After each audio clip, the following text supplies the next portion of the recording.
Hey, this is video 7 in a series of 10 exploring the concept of what if every college and university went under, how would people go about getting a post-secondary education, and what would that look like? And in this video, I wanted to unpack the idea that if every college and university ceased to exist, diplomas and degrees just weren't a thing anymore because nobody's offering them, then I think society would have an opportunity to unpack and heal from educational shame. And here's what I mean by that.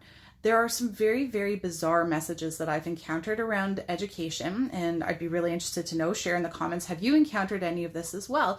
The idea that a person inherently could be more or less, that their value to society could be more or less, and somehow that seems to be a reflection of whether their education is more or less.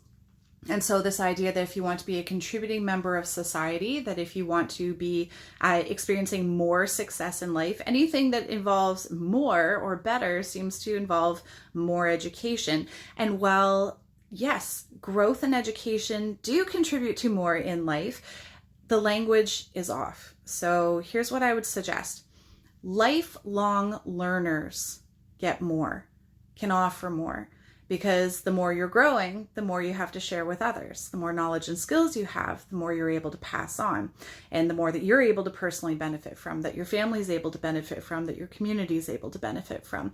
But lifelong learning, ongoing growth, increasing knowledge and skills to be able to benefit from and share is not the same as gathering more letters after your name.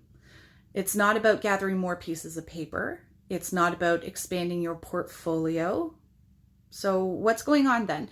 Why is it that we seem to associate a person being more and having more to offer with having additional pieces of paper or having more letters after their name?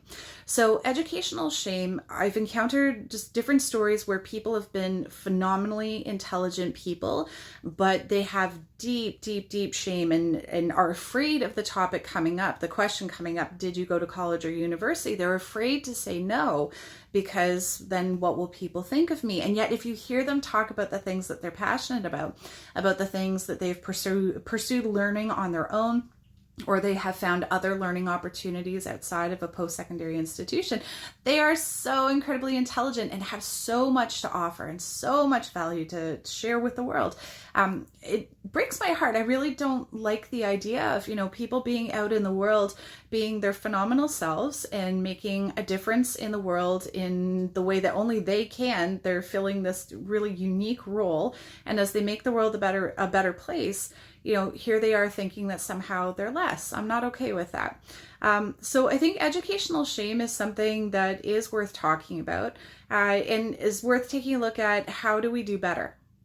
And so something I'd really love to encourage, just as I try to start conversations around post-secondary consumer empowerment, is I would love to help people adjust their language from seeing themselves as a student, because that often means we've sort of mentally associated, oh, they're attending an institution of some kind. And well, maybe not. And you know what? You really don't have to. There's so many learning opportunities that we are surrounded by at any given time.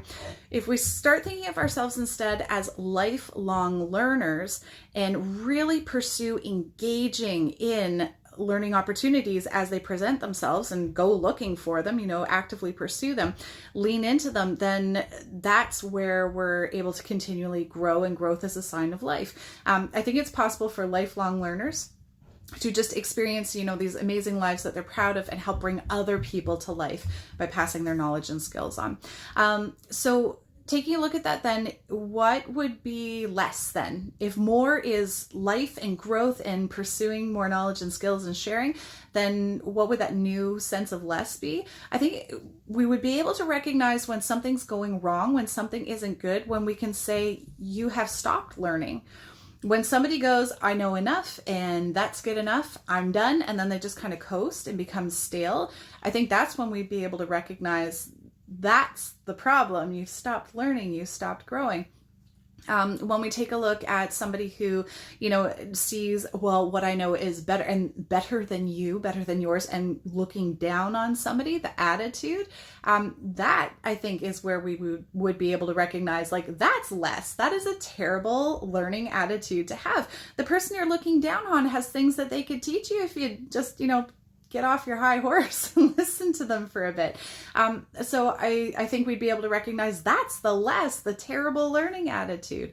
And so just without trying to poke and be mean, I do just want to highlight that in our current language where we talk about, somebody is more because they have greater education and they have this high position in academia, if we look at educational shame and the concept of, the lifelong learner and the person growing, that being held in high esteem and stopping learning, that's the lower esteem thing that we want to avoid.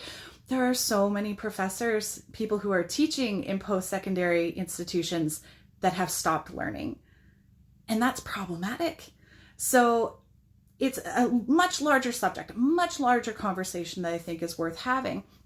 But just taking a look at, do you feel shame? Do you know somebody who feels shame and it's directly connected to their education?